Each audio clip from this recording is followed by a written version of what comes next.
제가 먼저 신명기 17장 14절을 읽겠습니다.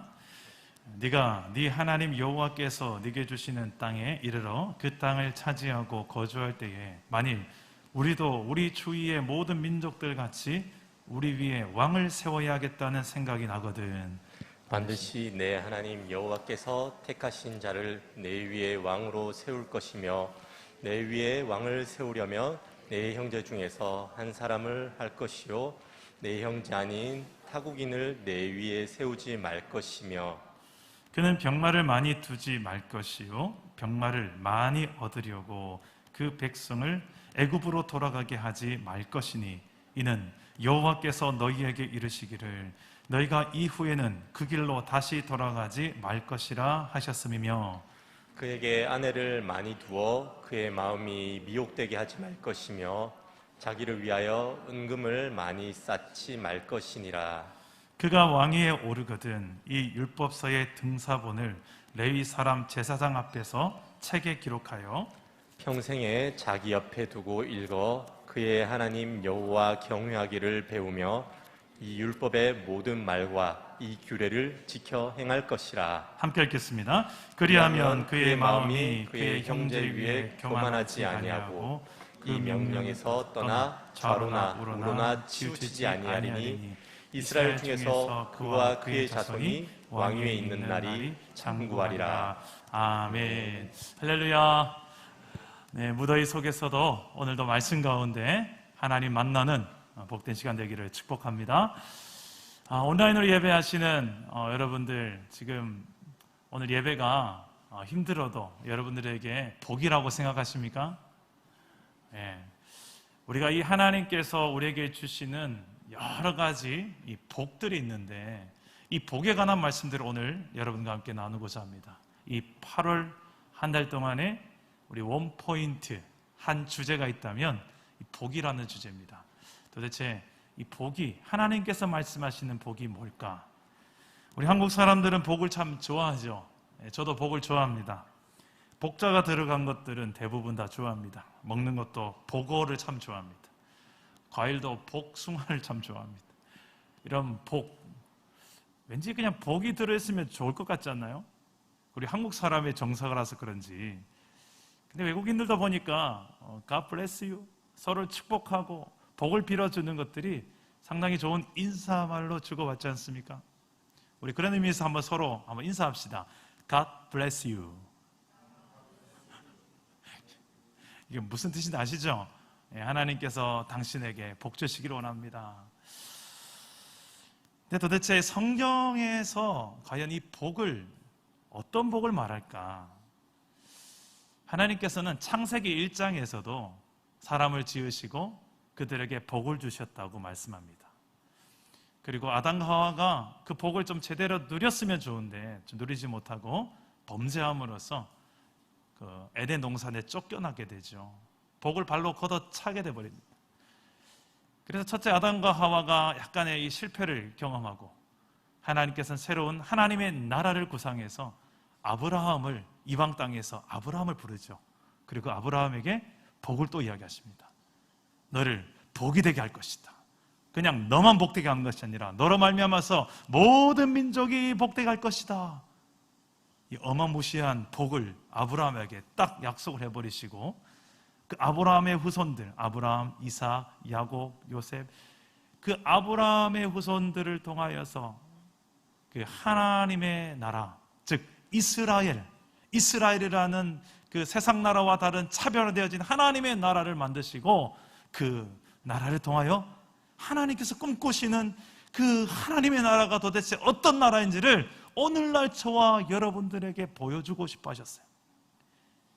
예수를 믿음으로 우리의 신분은 이제 죄와 사망의 종노릇하는 본질상 진노의 자녀가 아니라 하나님의 자녀가 된 줄 믿습니다. 그리고 하나님 나라의 백성이 되어진 줄 믿습니다. 이게 우리의 가장 큰 복이에요. 근데 문제는 이 복을 받았음에도 불구하고 눈 떠보면 세상의 복이 솔직히 더 많이 들어오는 게 우리의 사실이거든요. 그래서 우리가 세상적 기준에 봤을 때 내가 과연 복 받은 사람이 맞나? 헷갈릴 때가 있어요. 정말 복받은 사람이라면 돈도 많이 벌어야 될 것 같고, 아프지도 않아야 될 것 같고, 자녀들은 하는 일마다 다 대박이 나야 될 것 같고, 부부관계는 늘 좋아야 될 것 같고, 안 그렇습니까? 이게 복이죠 라고 생각하는데 안 그런 경우가 훨씬 더 많거든요. 우리도, 예수 믿는 우리도 아프고 암도 걸리고, 예수 믿는 사람도 코로나도 걸려요. 예수 믿는 사람이라고 안 걸리는 거 아니에요. 또 다 부자가 아니에요. 또 가난하게 사시는 분도 계세요. 여러 가지, 이게 복인가요? 라는 질문을 우리는 하게 되죠. 그럼에도 불구하고 우리는 과연 나는 복된 하나님의 복받은 사람입니다 라고 말할 수 있는 근거가 어디에 있는가? 우리 성경에서 우리 한 달 동안에 왜 내가 복받은 인생인가? 그리고 진짜 우리가 추구해야 될 복이 뭔가? 이런 복에 관한 말씀들을 하나님께서 이스라엘 백성들을 통하여서 주고 싶어 했던 그 복, 하나님 나라 백성에게 주고 싶어 했던 그 복을 좀 살펴보면서 정말 우리가 누려야 될, 구해야 될 복이 무엇인지를 좀 나눠보고자 합니다. 성경은 이렇게 이야기해요. 예수를 믿는 저와 여러분들이 이제 왕같은 제사장이 되어버렸다. 세상 속에서 세상을 정복하고 다스리는, 복음으로 세상을 정복하고 다스리는 왕같은 제사장, 세상 나라 사람들을 하나님께로 인도하는 제사장적 기능을 감당하는 왕같은 제사장이다 라고 우리의 신분을, 정체성을 선언합니다. 그런데 이게 왕이 왕같이 살아야 되고 제사장이 제사장같이 살아야 될 텐데 그게 뭐냐는 겁니다. 하나님께서는 그런 이스라엘 백성들 안에 왕을 세울 때, 그리고 제사장을 세울 때 그냥 세우지 않고 기준을 주세요. 이렇게 세워야 된다. 오늘 말씀은 너희가 장착하게 될 그 가나안 땅에서 혹시라도 너희가 주변에 있는 다른 나라처럼 왕을 세워야 되겠다 생각이 나거든. 이렇게 해야 된다. 하나님께서는 이스라엘 백성들이 말하지도 않았는데 미리 아시고 이스라엘 백성들이 장차 왕을 세우고 싶어 할 것이라는 것을 아셨던 거예요. 근데 상당히 기분 나쁜 생각이에요. 왜요? 진짜 이스라엘의 왕이 누굽니까? 이스라엘을 통치하고 다스리고 보호하고 인도하는 왕이 누굽니까? 하나님. 하나님 나라의 왕이 누구냐는 이 간단한 질문. 하나님 나라의 왕은 하나님이지. 하나님 나라의 백성이 저와 여러분, 예수님을 믿는 저와 여러분 되었는데 이제 하나님 나라의 왕은 하나님이신데 이스라엘이 이 등신 같은 것이 하나님이 자신의 왕인 줄 까먹을 날이 온다는 거예요. 그래서 이제 사사기가 좀 있으면 펼쳐지죠. 약속의 땅에 갔는데 가보니까 좋은 게 너무 많아요. 이제 누릴 게 많아요. 이제 다 이뤘다 싶어요. 그러니까 더 이상 하나님도 몰라보고 하나님도 없이 살아가는, 이제 하나님 없어도 살만한 것 같고, 이 정도면 내가 이룬 것 같고, 이 정도면 내가 신앙으로 이룬 것 같고, 뭔가 된 것 같으니까 이제 하나님도 몰라보는 사사기가 열리잖아요. 각기 자기가 옳은 소견에 옳은 대로 행하는 그 사사기가 가장 이스라엘의 영적인 암흑기 아닙니까? 이 모든 상황들을 하나님이 미리 아신 것 같아요.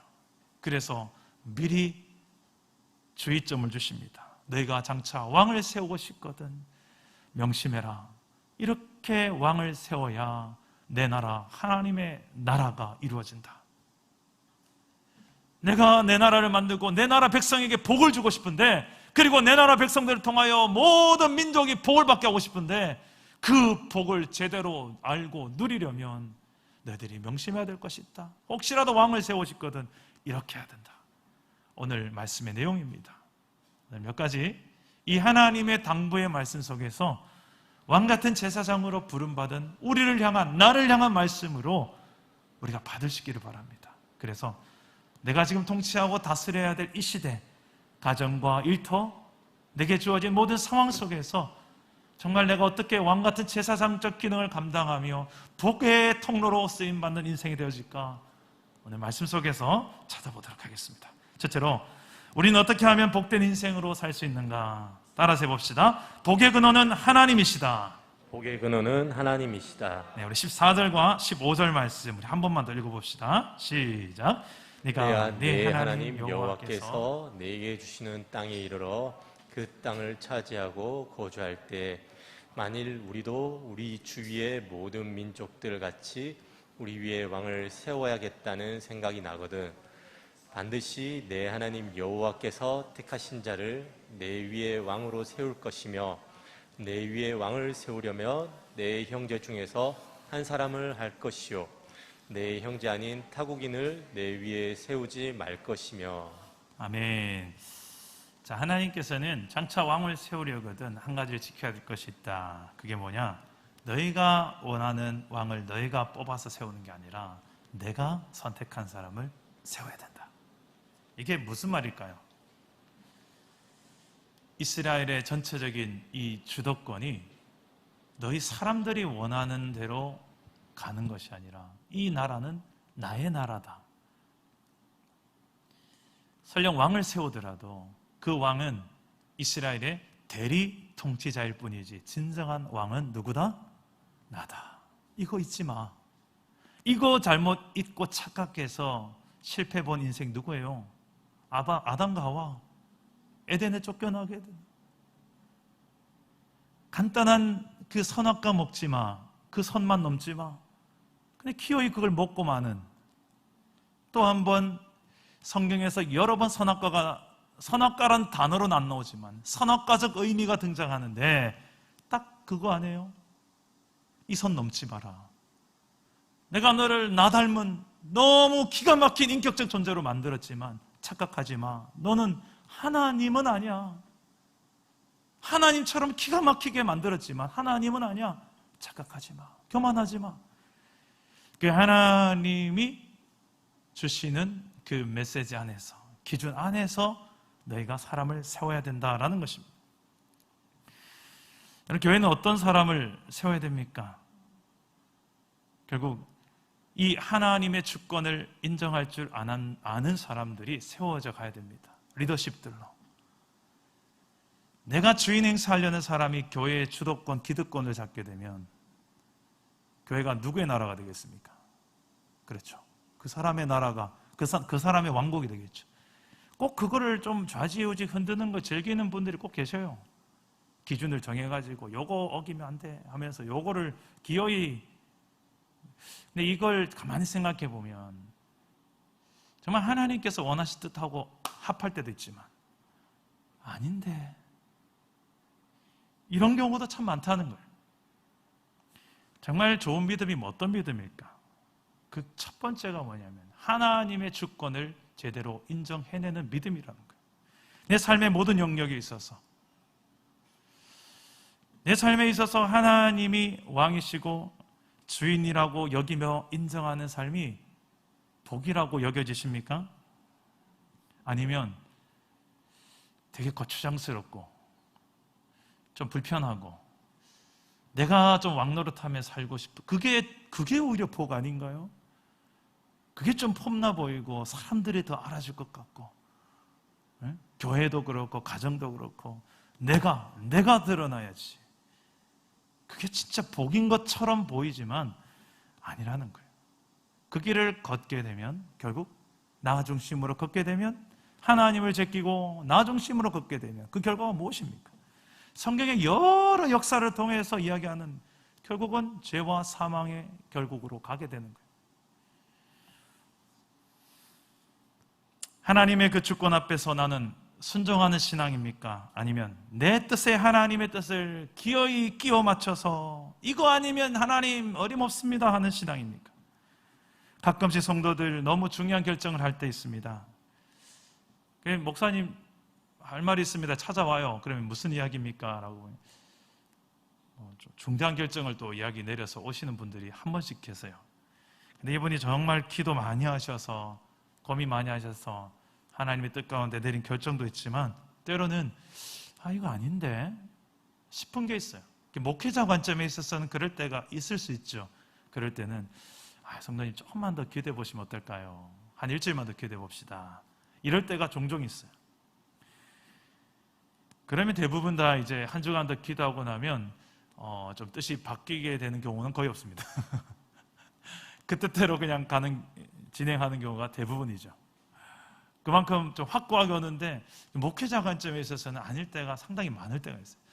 먼저 결정 내리기 전에 그래도 하나님 목회자로 세우셨다면 그 성도님에게 가장 유익한, 영적으로 유익한 길을 좀 상의를 하면 좋겠는데, 그래 기도 좀 하는 시간 충분히 같이 가졌으면 좋겠는데, 결정판을 가져오니까 목회자도 뒤집기 어렵고 하나님도 뒤집기 어렸을 것 같아요. 주도권이 가만히 보면 4개 있을 때 이런 현상들이 나타나더라고요. 여러분은 어떻습니까? 중요한 인생의 결정이 필요한 상황에 지금 있습니까? 놓여 있습니까? 내 뜻보다 하나님의 뜻을 앞세우는 그 길을 선택하기를 축복합니다. 그게 복이에요. 하나님을 앞세우는 거. 내 뜻을 앞세우고 하나님과 끼워 맞추기, 이게 복이 아니고요. 야, 기가 막히게 끼워 맞는다. 야, 자세히 보세요. 그건 복이 아니에요. 그것보다 먼저 하나님의 뜻을 구하는 것이. 지금 이스라엘을 향하여 너희가 원하는 그 왕을 세우고 싶거든. 너희가 원하는 그 왕을 뽑아서 세우는 것이 아니라 내 뜻이 중요하다. 하나님의 뜻이 중요하다. 그것을 너희들이 보고 내가 지명한 자를 세워야 될 것이다. 지금 코로나 시대 속에서 참 많은 우리가 선택의 기로가 놓일 텐데, 그때에 하루하루 우리가 내일에 대해서 뭔가 보장할 수 없는 이 시대 속에 살 때 정말 내 힘이 아니라 하나님의 힘으로, 내 생각이 아니라 하나님의 생각으로 더 하나님의 뜻을 붙들어야 되는 이 시대 아니겠습니까? 여러분, 내일에 대한 답이 있는 분들은 그렇게 여러분 뜻대로 사십시오. 그러나 하루 내일에 대한 아무런 우리가 보장할 수 없는 현재 오늘 연속을 사는 저와 여러분들이 정말 하나님의 뜻을 구하고 하나님의 방법을 구하는 것이 가장 큰 복인 줄 믿으시기를 바랍니다. 둘째로, 우리는 어떻게 하면 복된 인생으로 살 수 있습니까? 따라서 해봅시다. 독이 되는 복을 주의하라. 독이 되는 복을 주의하라. 16절에서 17절 말씀 여러분이 한번 읽겠습니다. 시작. 그는 병마를 많이 두지 말 것이요 병마를 많이 얻으려고 그 백성을 애굽으로 돌아가게 하지 말 것이니 이는 여호와께서 너희에게 이르시기를 너희가 이후에는 그 길로 다시 돌아가지 말 것이라 하셨습니다. 그에게 아내를 많이 두어 그의 마음이 미혹되게 하지 말 것이며 자기를 위하여 은금을 많이 쌓지 말 것이니라. 네. 자, 성경에는 2가지 복이 존재해요. 크게 하나는 히브리어로 이야기하면요, 바라크라는 복이 있고요. 또 하나는 아쉐르라는 복이 있습니다. 따라서 봅시다. 바라크, 아쉐르. 자, 바라크라는 복은 뭐고 아쉐르라는 복이 뭔가? 성경에 2가지 복이 나오는데, 이 바라크의 축복은 이 물질적인 축복 포함한 이 현세적인 눈에 보이는 가시적인 복입니다. 이 창세기에 이제 생육하고 번성하라, 이 바라크라는 단어를 써요. 창세기 1장 22절에 보면 하나님이 그들에게 복을 주시며 이르시되 생육하고 번성하여 여러 바닷물에 충만하라, 새들도 땅에 번성하라 하시니라. 아브라함에게도 주신 축복을 이야기할 때도 여기서 바라크라는 언어를 썼습니다. 내가 너로 큰 민족을 이루고 내게 복을 주어 내 이름을 창대하게 하리니 너는 복이 될지라. 내 이름을 창대하게 한다. 이런 현세적인 복, 그리고 네가 이름이 많은 열방들 앞에서 높아지는 어떤 가시적인 이런 복에 관한 부분들을 약속해 주고 있어요. 그런데 이 또 하나의 복은 이 아쉐르라는 복이 있습니다. 시편 1편에 나오는 이 단어, 복 있는 사람이 뭘까? 여기서 복되도다, 어떤 이런 표현입니다. 어떤 사람이, 어떤 인생이 복된가, 그때 표현하는 단어가 아쉐르. 이것은 하나님을 진정으로 만난 사람, 그래서 영혼 깊은 곳에서 하나님 때문에 만족하며 기쁨을 누리고 행복을 누리는 그 하나님과의 그 영적인 교제, 그리고 관계, 그리고 그 존재 그 자체, 이 영적인 복을 의미합니다. 이 신약에 와서는 이 복이 이제 헬라어로 팔복에 나오는 그 복하고 연결됩니다. 마카리오스라는 단어. 마태복음 5장 3절 말씀에 심령이 가난한 자는 복이 있나니 할 때 여기 마카리오스, 이 단어가 같은 맥락의 이 아쉐르적인 이 복을 의미하는 거예요. 이 아쉐르의 축복은 영원 깊은 곳의 축복, 존재의 복, 관계의 복입니다. 하나님의 은혜로 우리가 예수를 믿게 되어 하나님 백성이란 존재가 되었고 자녀가 되었고 그 자체가 이미 복이라는 거예요. 그런데 그 관계에서 더불어서 이제는 교제하고 또 은혜와 사랑을 나누게 되는 그 자체가 복이라는 거예요. 물론 이 물질적인 복, 현세의 복, 이 바라크의 복도 하나님께서 주시고 싶어하는 복입니다. 선물입니다. 그러나 그것 자체가 목적은 아닙니다. 하나님의 일, 하나님의 나라를 이루기 위한 어떤 수단에 불과한 축복이죠. 그것 자체가 목적이 되면 이게 바로 기복주의 신앙으로 갈 수 있는 제목이 되는 것입니다. 그렇다고 해서 여러분 현세적인 복을 구하는 것 자체가 나쁘고 잘못된 기도라고 보진 않습니다.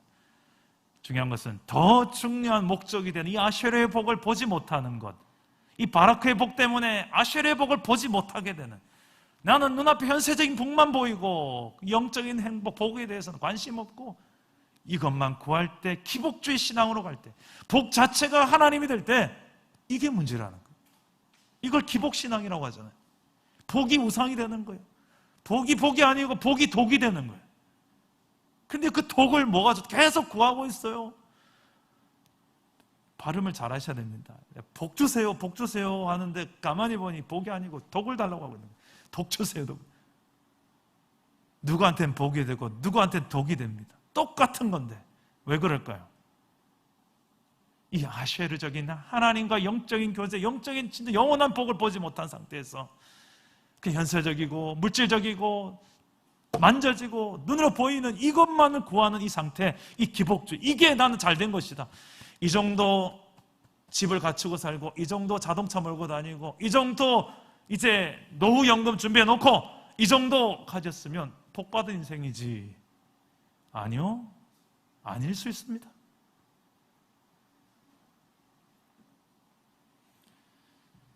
더 중요한 이 아쉐르의 복을 전혀 관심도 없고 누리지도 못하고 그렇게 살아가는 인생을 향하여 성경은 절대 복되도다라고 하지 않습니다. 오늘 우리가 생각하는 이 복에 대해서 이야기하는데 그 복에 대해서 자꾸 우리의 눈을 가리게 만드는 요소들이 장차 왕을 세울 때도 있을 것이다. 그게 뭐냐?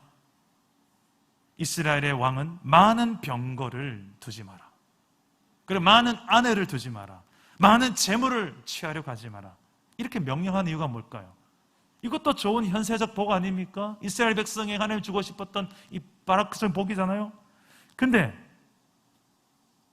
왜요? 이것 때문에 하나님을 보지 못할까 봐, 하나님과의 교제도 별로 관심 없어 할까 봐, 하나님의 능력에 대한 필요도 깨닫지 못할까 봐, 그냥 하나님은 필요한 만큼만 적당히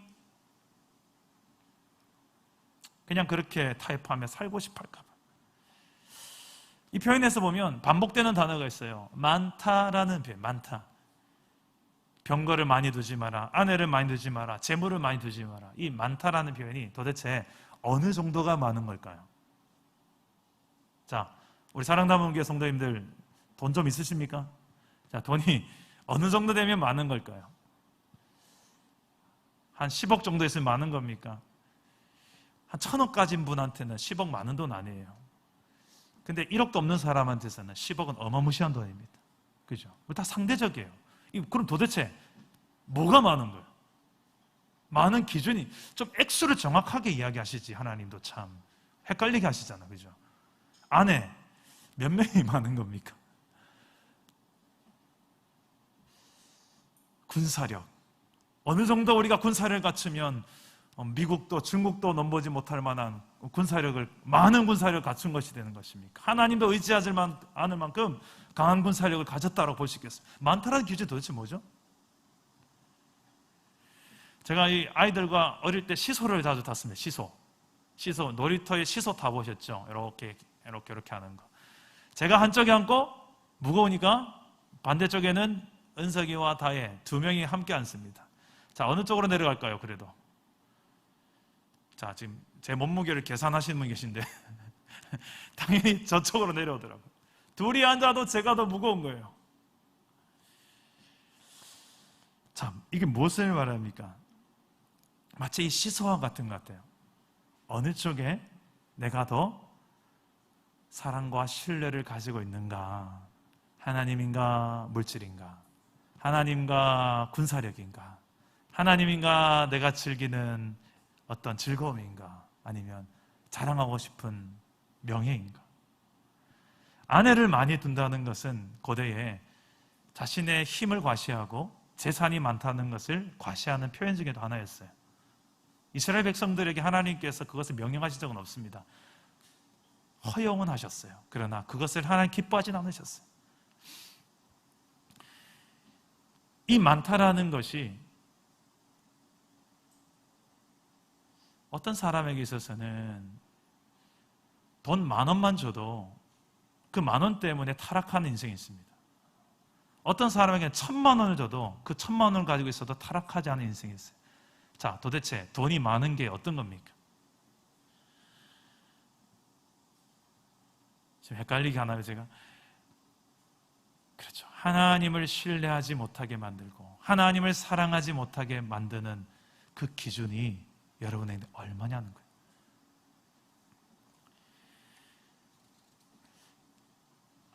우리 인생에 무작정 많다는 것이 다 좋은 것이 아니라는 것을 생각하게끔 합니다.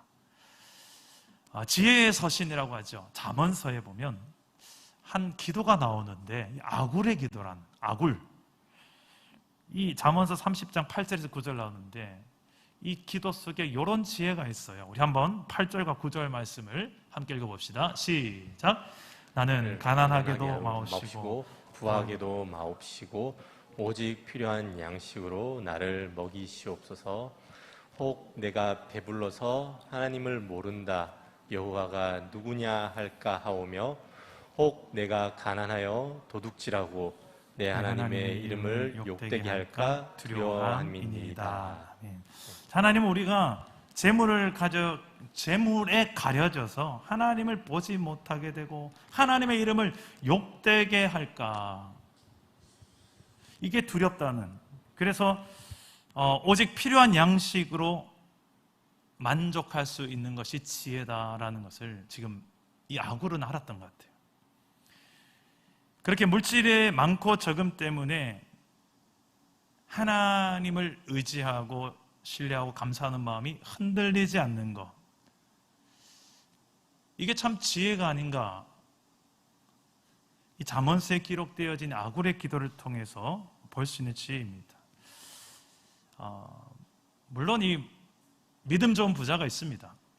우리 사랑담원교회도 부자는 없지만 물질을 믿음으로 잘 쓰시는 분들이 많이 계세요. 제가 보니까 물질의 많고 적음보다도 그 물질을 내가 얼마나 감당할 수 있느냐, 그 물질 앞에서 얼마나 내가 약한지를 좀 보셔야 돼요. 그리고 많으면 만족하기보다는 욕심이 더 생기고, 적으면 적다고 하나님 앞에 불평하고 원망하고 짜증을 낼 수밖에 없는 게 내 안에 연약함이 있다는 것을 인정해야 됩니다. 그래서 이 인정할 때에 어떤 기도가 나오느냐, 하나님 저 솔직히 이래요. 많으면 많다고 교만해지고 없으면 없다고 불평하는 게 저예요, 우리예요. 그래서 너무 많게도 마시고 또 너무 없어서 하나님 앞에 또 불평하지도 않으며 살았으면 좋겠어요.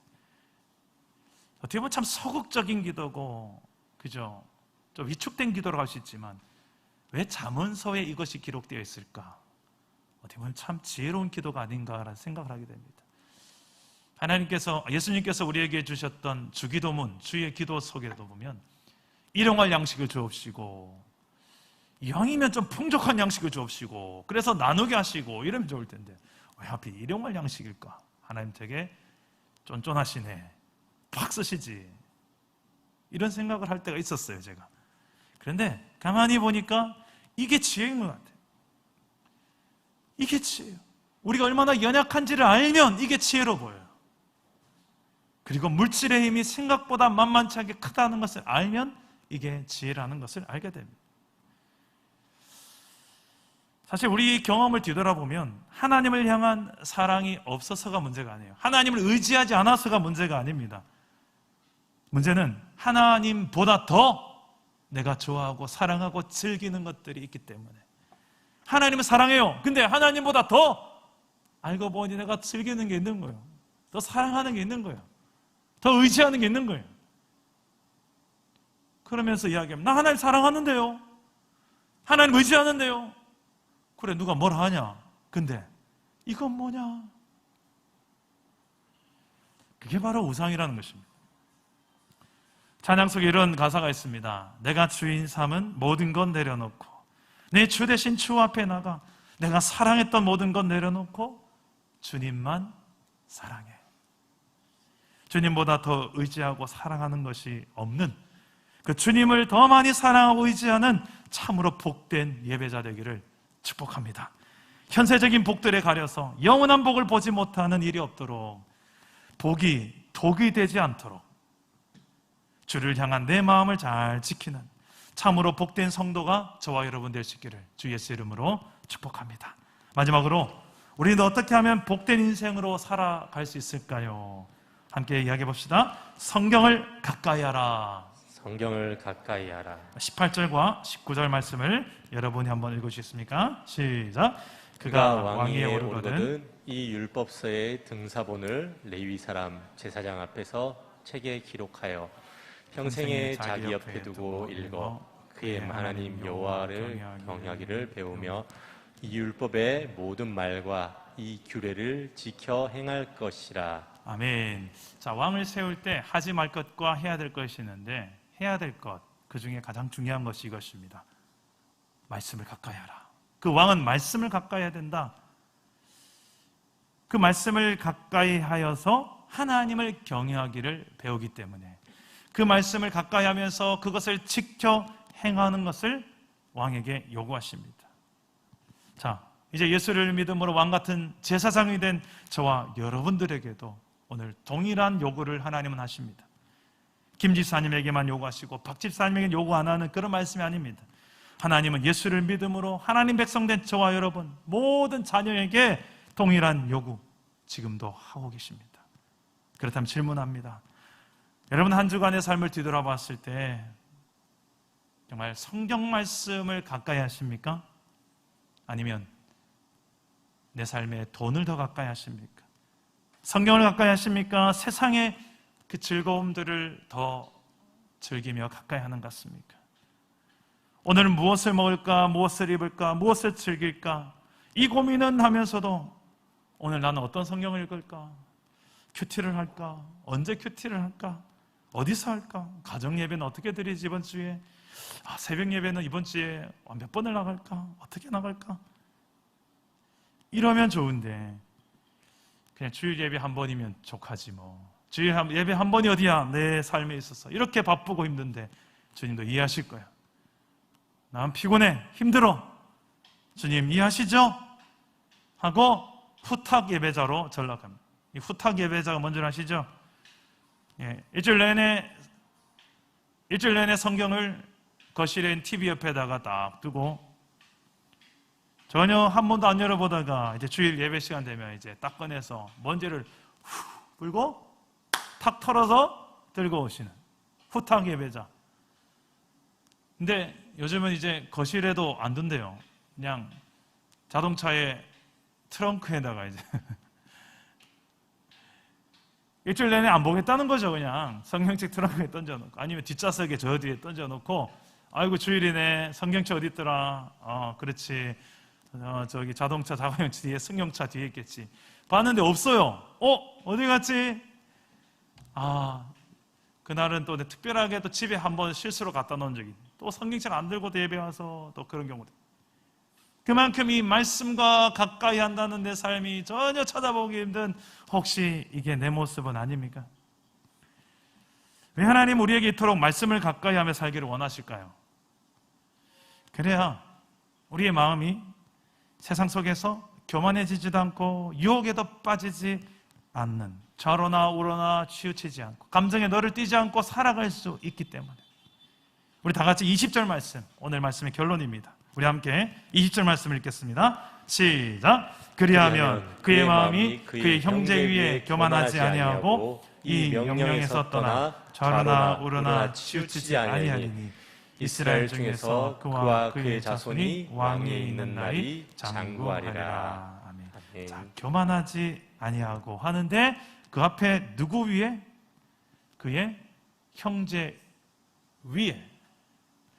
이게 하나님 위에라는 표현을 쓸 줄 알았는데 형제 위에라는 표현을 쓴 게 좀 특이해요. 하나님께서는 우리의 이 대인관계 속에서 위아래가 만들어지는 것을 원치 않으십니다. 그렇다고 질서를 무너뜨린다는 개념은 아니에요. 항상 가르치려만 하고 항상 내가 더 우월하다고 생각하고 내가 가장 많이 헌신하는 사람처럼 생각하고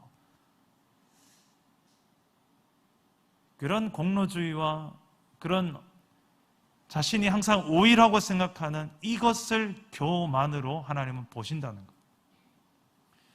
이건 하나님 앞에 가져가기 전에 먼저 우리 사람 관계 안에서 교만한 사람인 거예요. 하나님은 그런 왕을 원치 않으시는 거예요.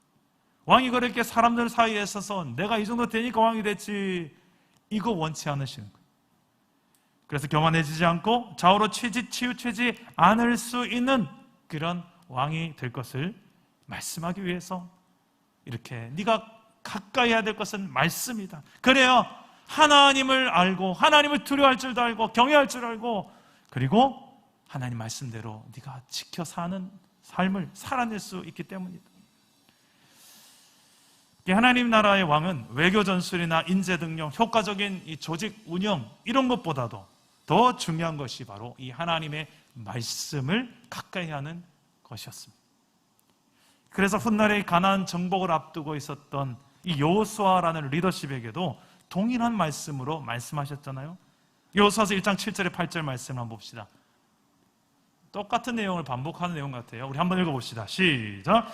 오직 강하고 극히 담대하여 나의 종 모세가 네게 명령한 그 율법을 다 지켜 행하고 우러나 좌로나 치우치지 말라.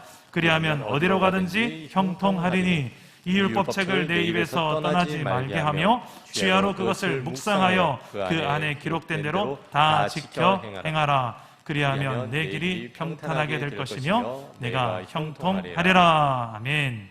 자, 하나님 우리가 이 험난한 세상 속에 제자로 그리스도의 제자로 보내실 때 그냥 보내지 않으셨습니다. 하나님의 말씀을 우리에게 주셔서 보내셨어요. 왜요?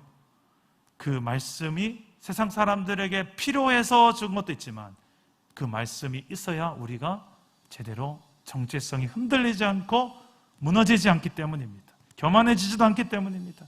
그 말씀으로 하나님을 더 경외하는 법을 배우기 때문입니다. 오늘 나는 어떻게 하나님의 말씀을 가까이 하는 삶을 살아내고 있습니까? 이것을 위해서 여러분 어느 정도의 대가를 지불하면서까지 말씀을 가까이 하려는 몸부림이 있으십니까? 사랑남은 교회 공동체는 어떻게 해서든 성경을 가까이 하기 위해서 몸부림치는 그런 교회가 될 수 있기를 주님의 이름으로 축복합니다. 아멘? 아멘이라고 말씀하신 분들은 이것부터 좀 시작하세요. 네. 우리 교회에서 너무 좋은 교회잖아요. 큐티책을 3개월간 무료로 주는 교회가 어디 있어요? 아니, 목사님 너무 과장해서 하신다. 솔직히 저는 별거 아니지만 이것도 제 의견이 아니라 우리 셀 리더들의 의견이었어요. 와, 역시 우리 사랑 남은 게 셀 리더들은 아무나 셀 리더들. 목사님, 우리 큐티책도 바뀌었는데 우리 큐티를 권장하는 의미 있어서 우리 전성도에게 3개월간은 무료로 제공합시다. 앞에서는 제가 박수를 안 쳤지만 속으로 박수를 치고 있었어요. 이야, 고맙습니다. 이런 의견 내주셔서. 물질은 이런 데 써야 되는 거죠. 근데 문제는 뭐냐? 이제 큐티 하자고 이제 신청을 받았는데 신청률이 그렇게 썩 높지 않은 거예요. 공짜로 준다 했는데. 그래서 신청하신 큐티 책을 이제 저 뒤에 비치해 놓는다 비치해 놨는데 아직도 안 들고 가신 분들이 좀 한 10분 정도 보인 것 같아요. 우리 청년들과 우리 어른들. 큐티는 우리 말씀을 가까이 하는 내 삶에 있어서 최후보루. 적어도 요 정도 성경도 안 읽는다면 하루에 도대체 우리의 생활 속에서 어떻게 이 힘겨운 험난한 세상 속에서 밥이 되지 않고 우리의 마음이 좌로나 우로나 치우치지 않을 수 있겠습니까? 세상 그렇게 만만치 않습니다. 녹록치 않습니다. 우리 성경 통독해 봅시다 해서 1년째 스티커 밖에 그거 리더들 붙여가면서 성경 읽읍시다, 제발 읽읍시다 하고 하는데 또 성경 읽어지네 하면서 그 안 읽히니까 성경 읽어지네 하면 그거로 대보다 다 그래 또 신청해서 하고 하는데 그래 봐라 뭐 성경 읽혀지나 니나만 읽어라 나도 다 왕년해봤다 그러면서 뒤에 손 탁 털면서 그냥 본인만 안 하면 되는데 괜히 뒤에서 이상한 소리 하고 다녀. 해봐라 뭐 잘 되나. 그러지 마시고 공동체가 다 같이 어떻게 해서든 말씀 가까이 하고 말씀 읽읍시다 말씀 읽읍시다 이럴 때 왜 이래요? 복 받게 하려고 그 영혼이 잘 되게 하려고 하나님의 성경의 말씀이 결국은 우리 인생을 위한 것, 정말 우리 인생이 복된 인생이 되게 하기 위해서 주신 말씀 아니겠습니까? 야고보서 4장 8절 말씀에 이런 말씀이 있습니다. 하나님을 가까이 하라. 그리하면 너희를 가까이 하시리라. 하나님은 하나님을 가까이 하는 자를 가까이 하십니다. 하나님을 가까이 하는 가장 좋은 방법이 이 하나님의 말씀을 가까이 하며 사는 것입니다. 그 말씀 속에 하나님이 어떤 분이신지, 하나님이 어떻게 나를 지으셨고 사랑하고 계시는지가 다 드러나 있어요. 그래서 그분의 마음을 알게 돼요. 그분의 사랑을 알게 돼요. 그래서 성경을 가까이 하면 하나님을 가까이 하게 되고 하나님의 마음을 알게 되고 가까이 하게 되는 일이 일어나지 않습니까? 그래서 시편 첫 시작이 이렇게 복으로 시작하는데 이 말씀을 가까이 하는 사람이 어떤 복을 누리는지를 묘사를 해요. 어떤 묘사를 하는지 우리 1절에 3절 말씀 시편 1편 1절에 3절 말씀 한번 크게 한번 읽어봅시다. 시작. 복 있는 사람은 악인들의 꾀를 따르지 아니하며 죄인들의 길에 서지 아니하며 오만한 자들의 자리에 앉지 아니하고 오직 여호와의 율법을 즐거워하여 그의 율법을 주야로 묵상하는도다. 그는 시냇가에 심은 나무가 철을 따라 열매를 맺으며 그 잎사귀가 마르지 아니함 같으니 그가 하는 모든 일이 다 형통하리로다. 아멘. 말씀을 가까이 하는 삶. 그래서 주야로 묵상하는 삶이 이런 이미지로 그려져요. 나무가 있는데 어디에 심겨졌느냐? 냇가에 심겨져 있어요. 자, 시냇가에 나무가 심겨져 있다. 그건 뭘 말하는 걸까요? 공급처가 염려가 없는 거예요. 늘 물이 공급되는 그 나무 생각해봐요. 어떤 느낌이 들어요? 안쓰럽습니까? 불안합니까? 처져합니까? 그냥 편안하죠. 어이구야, 참 복된 나무다. 너는 어떻게 다른 데 아니고 여기 딱 심겨져 있냐. 참 너는 복된 나무다. 이런 생각 들지 않나요? 그런 인생이 있다는 거예요. 누구냐? 말씀에 뿌리를 내려서 거기에 그걸 가까이 하면서 주야로 밤낮으로 입으로 읊조리면서 여호와 나의 목자시니 내게 부족함이 없으리로다. 그가 나를 부른 분이 그 말씀을 읊조리며 암송하며 살아가는 그 삶의 모습이 시냇가에 심은 나무와 같은 모습이다. 여러분, 이런 복된 인생이 저와 여러분 될 수 있기를 축복합니다. 그렇게 말씀을 가까이 함으로 여호와를 경외하기를 배우고 지켜 행함으로 나와 내 자녀들이 영구하리라. 영원토록 하나님의 나라를 누리고 또 대대로 하나님의 나라 백성으로서의 삶을 누리고 보이고 증거하며 사는 그 복의 백성, 하나님 나라 백성 되기를 주 예수 이름으로 축원합니다. 말씀을 뵙겠습니다. 하나님 왜 이렇게까지 또 말씀하시고 또 말씀하실까요? 지금 어떤 성도님 머리 벅벅 긁으면서 이런 생각할 거예요. 목사님 또 당연한 말씀을, 지당한 말씀을 또 저렇게 목에 핏대 세워서 이야기하신다. 한 3분 정도 그런 것 같아요. 저도 말씀 전하면서요, 이럴 때 참 많아요. 지당한 말을 제가 또 왜 하고 있는지 모르겠어요. 정답 같은 이야기를 하고 있는 거예요. 근데 성경이 그렇게 또 강조하고 또 강조하는 이유가 뭘까요? 그렇게 안 사니까.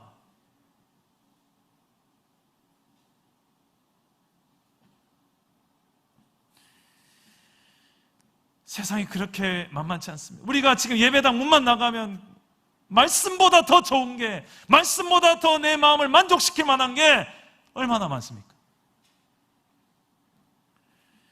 그거 붙들려고 하지 언제 우리가 말씀 붙들려 합니까? 그렇게 세상이 만만치 않다니까요. 그렇게 내가 강하지 않다니까요. 그러니까 또 말하고 또 말하고 또 말하고 귀에 정말 뭐 박힐 정도로 말하고 있는, 이게 하나님의 우리를 향한 사랑의 열심입니다.